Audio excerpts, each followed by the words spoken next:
Mesdames et messieurs, bonsoir et bienvenue à cette émission d'Info 9. Plusieurs dossiers cheminent à la ville de Macamic. Alors, pour nous en parler, qui de mieux placé que la mairesse de cette ville, Madame Lina Lafrenière. Lina Lafrenière, bonsoir. Bonsoir, M. Lacasse. Des gros dossiers à la ville, c'est toujours... on dirait qu'à chaque fois que je vous reçois, mais il y a des dossiers qui reviennent parce qu'il y a des dossiers qui sont très, très, très importants. On aime faire le cheminement de ce gros dossier à la ville. Il n'y en a pas rien qu'un, mais il y en a un immense, il faut le dire. On en parle depuis, on ne dira pas le nombre d'années, parce que là, je suis tanné de le dire, tout simplement, mais seulement que c'est le fameux dossier du CHSLD qui est devenu aujourd'hui Maison des aînés, nouveau genre, nouveau modèle, peu importe. On n'entend encore rien parler. Moi, je parle là, du commun des mortels. La personne, là, comme moi, ben moi, non, parce que j'ai mes contacts, mais j'en entends beaucoup parler. Mais le simple commun des mortels qui va faire son épicerie, qui va à la caisse, puis tout ça, lui, il se demande encore, il se passe quoi? Ça fait 4 ans. C'était un engagement électoral, et n'ayons pas peur des mots, c'était un engagement électoral de notre députée, Mme Blais, Mme Suzanne Blais. Ça se termine le 3 octobre par la votation. Il n'y aura encore absolument rien de fait. De physique, je parle de physique sur le terrain, il n'y aura encore rien de fait. Ça ne veut pas dire que ça ne bouge pas ailleurs, là. C'est ça. Mais pour l'instant, nos yeux ne voient rien. Alors, Mme Lafrenière, au point de vue de la ville de Macamic, parce que la ville s'occupe beaucoup de ce dossier-là également, le 6 Abitibi-Témiscamingue aussi, pour la ville de Macamic, je me fie à vous, c'est rendu où? Eh bien, le projet avance, M. Lacasse. On est rendu à la phase 4. La phase 4, c'est les plans préliminaires et l'audit, l'évaluation de tous ces plans-là. On en est venu à une entente avec un budget. Le montant que je ne dévoilerai pas pour ne pas nuire au projet. Bon, OK. Monsieur, je vous arrête une seconde. Quand vous parlez du budget, ne me donnez pas de chiffres parce que vous ne voulez pas en donner et avec raison, mais est-ce que l'on parle du 96 000 ou 106 millions, là, ou bien remis à 60 et quelques millions? Est-ce que ces chiffres-là que vous parlez quand vous parlez de budget? Oui, okay, effectivement. C'est de ce montant-là. Autrement dit, du coût. Du coût de la nouvelle Maison des aînés. Ça, c'est approuvé au moment où l'on se parle? C'est qu'ils se sont entendus sur un montant, selon les normes et tout le tralala, tout le pataclan. C'est beau. On l'a eu là. Ça c'est en marche. Le plan définitif devrait sortir... Pardon. Le plan préliminaire a sorti le 15 septembre 2000... Va sortir le 15... Le plan définitif, pardon, excusez-moi, va sortir le 15 septembre 2023. Ça veut dire que là, ils ont un budget, ils sont en train de faire l'analyse. Qu'est-ce qui arrive présentement au niveau de ce dossier-là? Excusez, est-ce que vous me parlez du 15 septembre 2023? Pour les plans définitifs. Et je vous explique pourquoi. D'ici au 15 septembre 2023, il n'y aura pas de physique sur le terrain. Je vous explique où on en est. C'est que, qu'est-ce qui arrive? C'est que présentement, ils ont des défis. Ils ont beaucoup de défis. On commence par Hydro-Québec, au niveau de s'assurer que la ligne d'Hydro-Québec va être suffisante. On s'entend, M. Lacasse, qu'au niveau d'Hydro-Québec, même nous, la Ville, on a de la misère, mais quand il s'agit des gros projets comme ça, ils passent en priorité. Ça, c'est une des contraintes. Ils regardent aussi pour le chauffage. Le chauffage, là, comment on va pouvoir chauffer cette bâtisse-là? Est-ce qu'on va y aller avec la géothermie, la biomasse, l'électricité?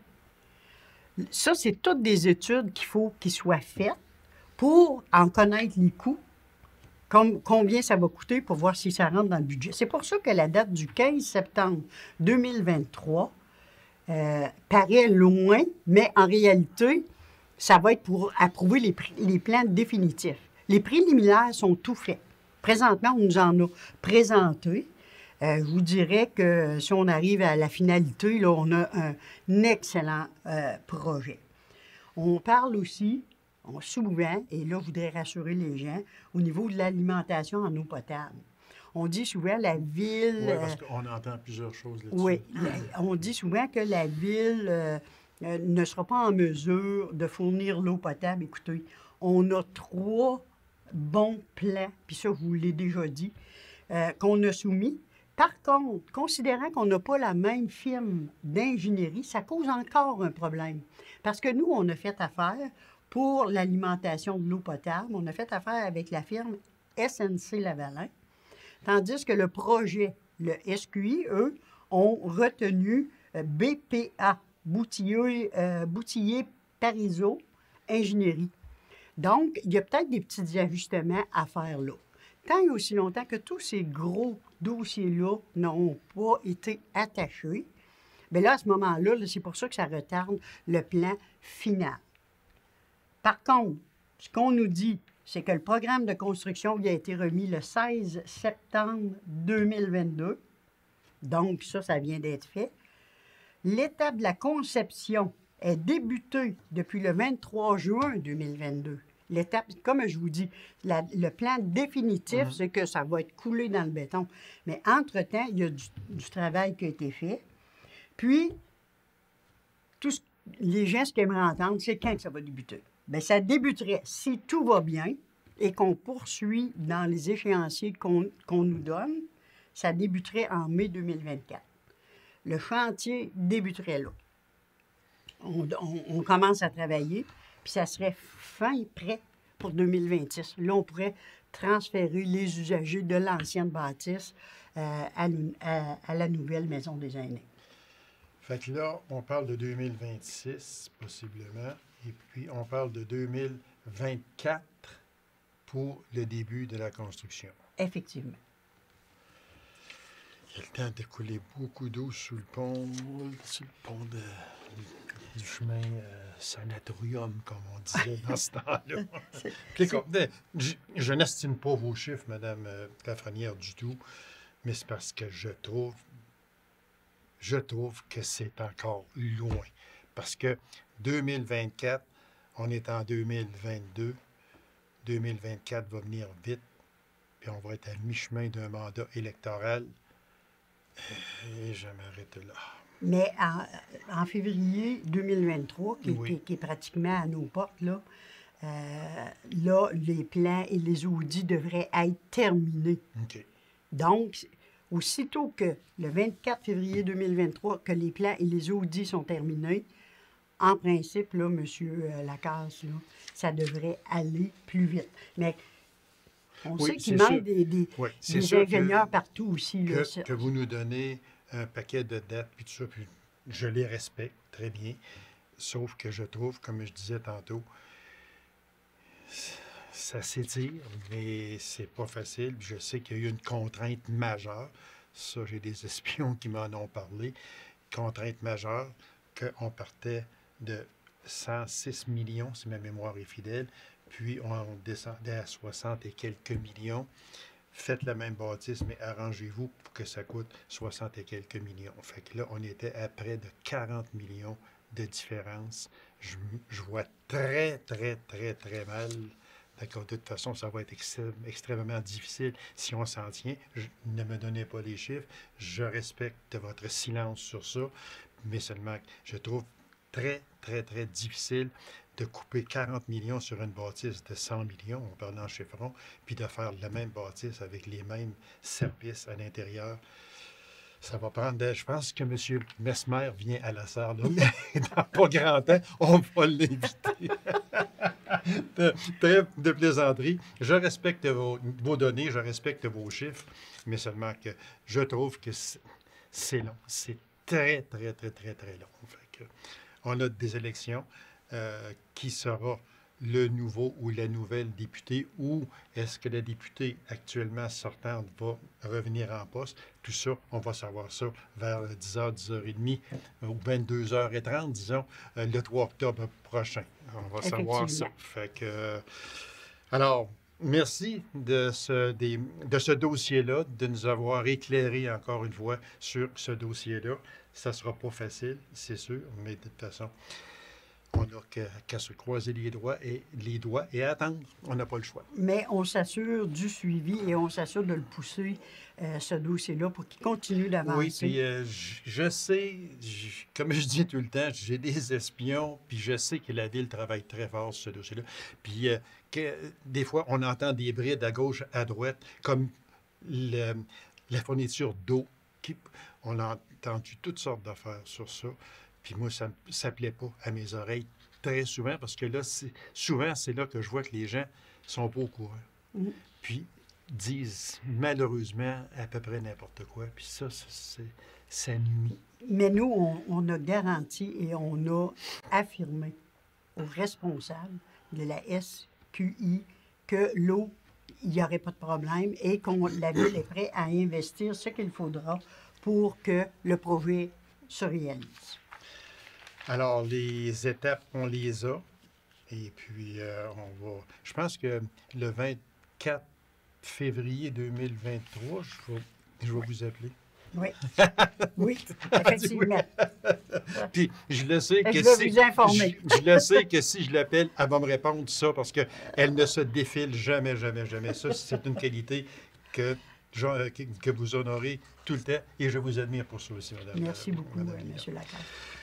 Bon, on a un autre problème à la Ville que les gens...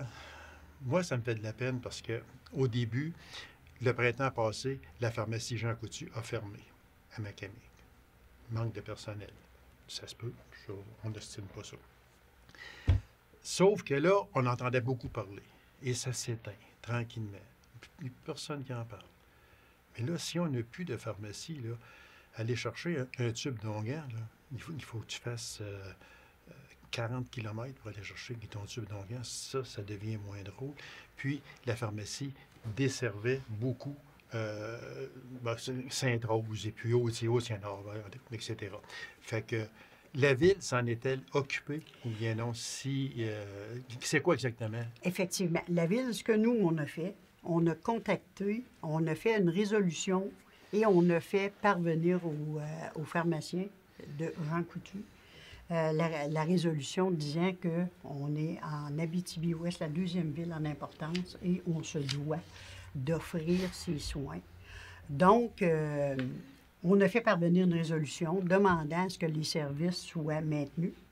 La pharmacie Jean Coutu ne fait pas place, comment je vous dirais bien ça, ils ne sont pas plus à l'affût de personnel. Il manque de personnel. Donc, ce qu'on nous a répondu, c'est qu'il y a un manque de personnel, puis qu'il y a des gens qui sont malades présentement, que c'est pour cela que la ville de Macamic, sa pharmacie est fermée, puis que même à la pharmacie à La Sarre, il manque 2 pharmaciens. Donc, moi, j'ai parlé directement. Après la résolution, j'ai fait un suivi auprès de M.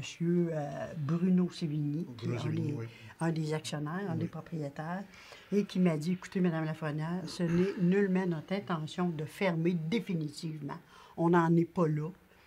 Ce qu'on fait, on fait des suivis, on essaie de recruter au niveau des pharmaciens, puis il n'y en a pas.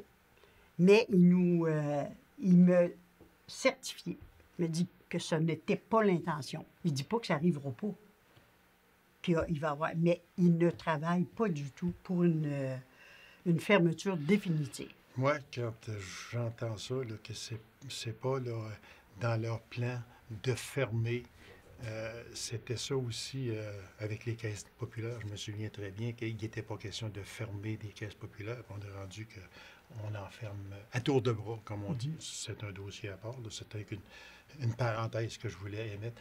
Mais c'est parce qu'on entend toutes sortes de choses. Est-ce que c'est une chose, en terminant, est-ce que c'est une chose possible que la Ville fasse une demande à une autre pharmacie de s'installer chez nous? C'est sûr et certain qu'on ne peut pas faire ça présentement parce qu'on n'a pas la certitude que Jean Coutu va fermer définitivement. Par contre, ça a été abordé quand j'ai parlé avec M. Bruno Sévigny. Puis, je lui ai mentionné, M. Sévigny, on a un besoin formel à Macamic pour garder notre pharmacie ouverte, puis que si ce n'est pas Jean Coutu, bien, il faudrait se tourner vers d'autres bannières. Une autre bannière. Puis M. Sévigny, il m'a confirmé encore une fois, il me dit, Madame Lafrenière, ce n'est pas le but de fermer définitivement. On va revoir au fur et à mesure à l'automne. L'automne vient d'arriver. Alors là, je vais refaire un suivi avec M. Sévigny, à savoir qu'est-ce qu'il y en est. Et je vous tiendrai informé, M. Lacasse. Avec plaisir. 30 secondes, Vidéotron. Vidéotron, ça va bien. Okay. Il y a peut-être un petit enjeu qu'on ne sera pas tous desservis en septembre. Ça peut s'étaler jusqu'en mars 2023. Puis, les gens qui ont besoin d'en savoir plus peuvent me contacter à la Ville. Je vais leur donner l'information. Mais ça va très bien dans ce dossier-là. Madame Lafrenière, merci. C'est toujours un plaisir de vous recevoir. Puis on va suivre ce dossier-là. Mais vous savez, on le suit de très, très près. Et puis, il y a d'autres questions aussi qui s'en venaient. Mais seulement qu'on va les garder pour une prochaine émission. Merci beaucoup. C'est moi qui vous remercie. Alors, mesdames et messieurs, courte pause. On vous revient immédiatement après. Restez avec nous.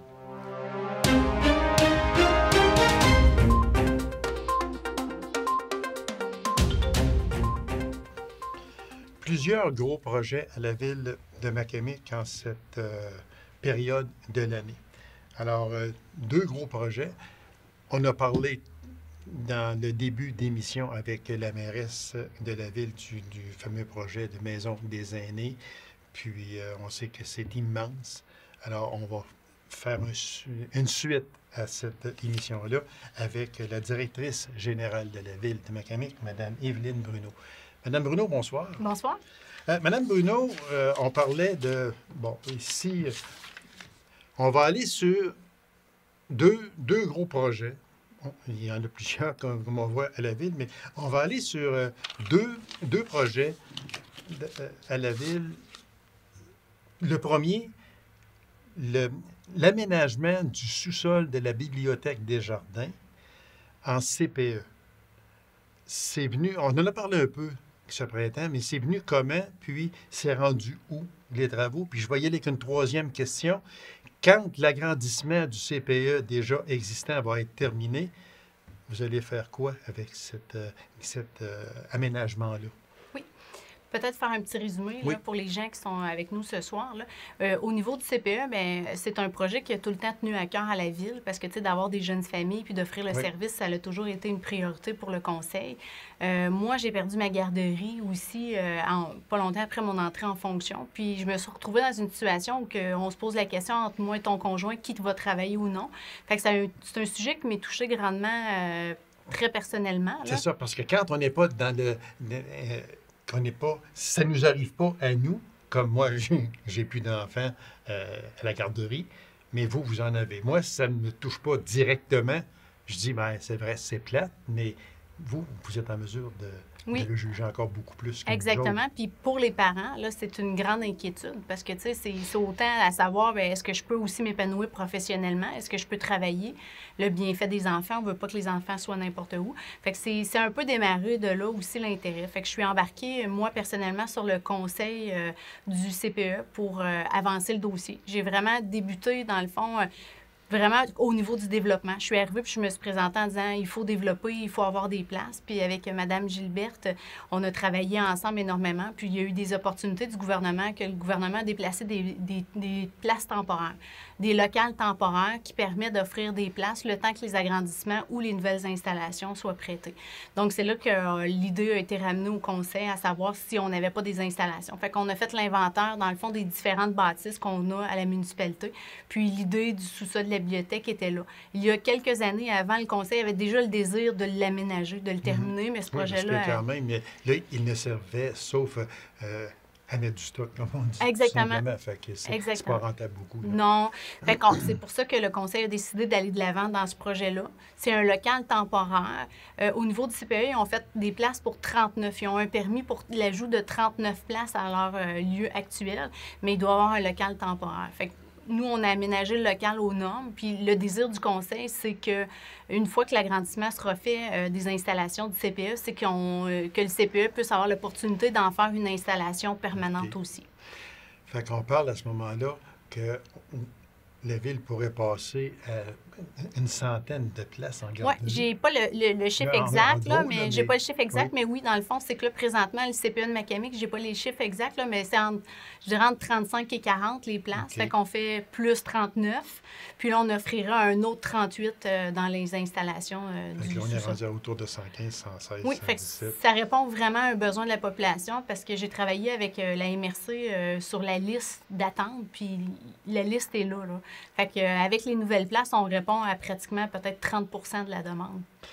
Est-ce que, juste une question de même, est-ce que ce sont des enfants uniquement de Macamic ou bien là, si on peut toucher à Pouillerie, on peut toucher à Wautier, je ne sais pas là. C'est sûr quoi? qu'au niveau des installations, c'est vraiment, dans le fond, nous, on n'a pas un droit de regard sur l'admission au niveau du CPE. Fait que c'est OK. vraiment la place 0-5 ans qui font l'attribution des places. OK. Mais c'est sûr qu'en majorité, c'est des familles de On Macamic qui commence sont chez ici. nous. Exactement, On c'est se sûr. sert nous autres avant de Écoutez, servir. moi, c'est pas moi qui le détermine, Oui. mais c'est sûr que la population étant plus grande à Macamic, Oui. c'est sûr que quelqu'un va avoir une place plus avantageuse. Puis c'est rendu où les rénovations au moment où l'on se parle? En ce moment, dans le fond, ils vont commencer cette semaine à faire la peinture, à faire OK. le primer, tout ça. On est déjà beaucoup avancé. Les divisions sont faites, les sous-traitants sont déjà passés en électricité, plomberie, OK. ventilation. Donc, tout va bien, mais c'est sûr qu'on a quand même toujours les défis liés aux matériaux. Hein. On espère, si tout va bien, que le CPE devrait rouvrir dans le mois de novembre, mi-novembre ou fin novembre.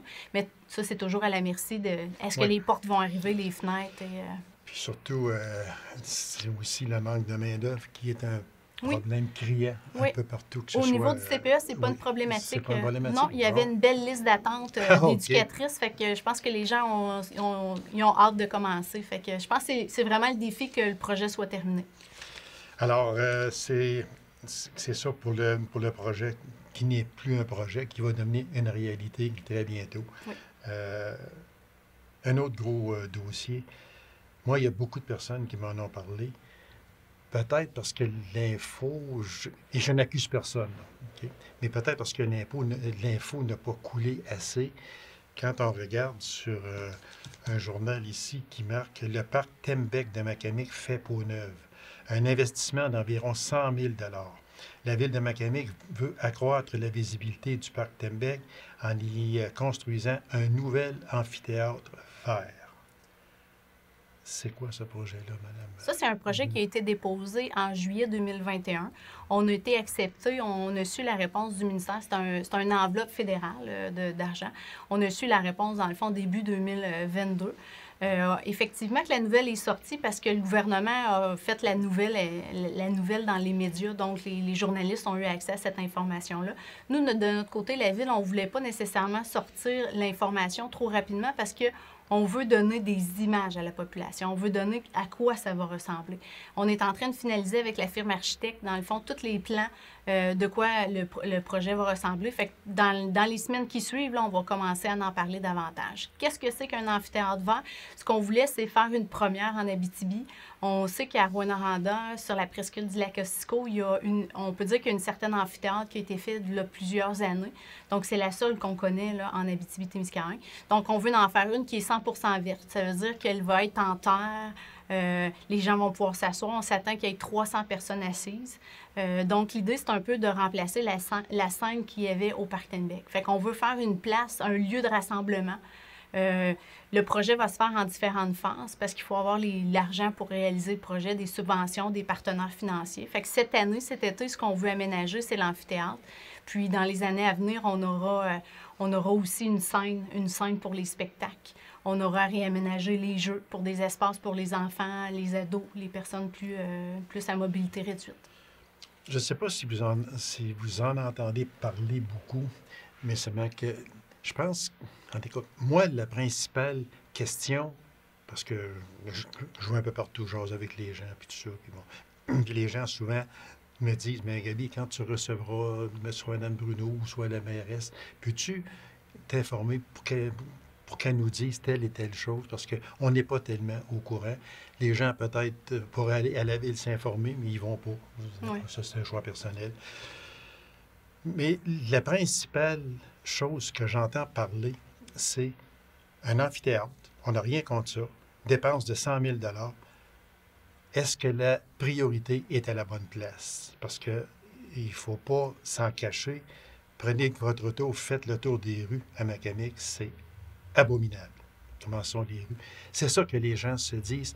Mais il semble qu'on aurait pu prendre ce 100 000 $-là, mais c'est marqué, je sais que c'est fédéral, puis pour des projets comme ça. Mais est-ce qu'on aurait pu essayer d'avoir un 100 000 $ pour au moins commencer à arranger des rues sur un plan triennal ou quinquennal, peu importe. C'est ça que les gens se disent. Est-ce que la priorité est à la bonne place? Oui, je vais répondre à la question Oui. parce que c'est une excellente question. Au niveau, dans le fond, des subventions, le gouvernement ne donne pas des subventions sur tout. Quand on parle des chemins, quand on parle des infrastructures d'eau, réseau d'aqueduc, les subventions sont très difficiles à avoir. Alors, ça veut dire que pour une ville, pour pouvoir refaire le revêtement de surface, elle doit le mettre soit dans le budget ou faire des règlements d'emprunt. Et les subventions telles que l'amphithéâtre, c'est d'autres enveloppes complètement à part. Donc, c'est sûr que quand on voit qu'on investit dans l'amphithéâtre puis qu'on ne connaît pas que c'est une subvention, que si on n'aurait pas fait la demande, on n'aurait pas eu les sous, c'est pas l'argent du budget qui est mis dans l'amphithéâtre, c'est des enveloppes complètement différentes du gouvernement. C'est sûr que moi aussi, là, j'en viens à la même conclusion à dire, bien, écoute, est-ce que c'est vraiment la priorité? Mais si on veut être une ville accueillante, innovante, puis on veut garder nos gens, il faut aussi avoir des nouvelles infrastructures. Donc, c'est sûr que ça va de soi aussi d'y penser. Parce que quand on dit que vous avez obtenu un octroi de 74 000 $ sur un projet de 100 000, ça veut dire que la Ville se doit d'investir 26 000 $ à ce moment-là. Nous, l'idée du conseil, c'est pas d'aller chercher les sous dans le budget, c'est d'aller chercher des partenaires. C'est d'aller chercher des gens, soit le Parc technique, le renommer, donner de la visibilité à des partenaires pour pouvoir réaliser le projet. Il y a déjà des approches qui ont été faites avec différents partenaires, différents commanditaires pour y arriver. C'est un peu le même genre d'abord que le skatepark. Oui, c'est tout à fait la même chose. Skatepark Jeux d'eau n'aurait pas pu être réalisé sans partenaire. C'est pas un projet qui a été subventionné à même les fonds de la municipalité. Il reste à peine 1 minute. Ça veut dire que le parc Tembec va changer complètement? Est-ce qu'on peut dire ça comme ça? C'est sûr qu'on va le faire sur plusieurs années parce que ça prend des sous. Oui. Mais l'idée, oui, c'est qu'il va se réaménager une version 2.0 du parc Tembec. Le jeu d'eau va demeurer. Oui, l'élément principal, c'est qu'on part du jeu d'eau. C'était quand même très, très apprécié. On passait là souvent durant l'été. Puis, il y avait beaucoup d'enfants avec leurs parents. J'ai trouvé ça. Sauf qu'il y a peut-être une petite lacune au point de vue du skatepark. Il me semble que des fois, il n'est pas beaucoup employé, il n'est pas beaucoup occupé. Je pense que les jeunes ont des horaires, peut-être que nous, on n'est pas toujours au même moment à cet endroit-là. Mais oui, je pense qu'il est apprécié. La réponse d'une vraie politicienne. Madame Bruno, merci beaucoup. Puis, on va suivre ce dossier-là également. Puis on va vous réinviter parce qu'il y a encore beaucoup d'autres choses à parler.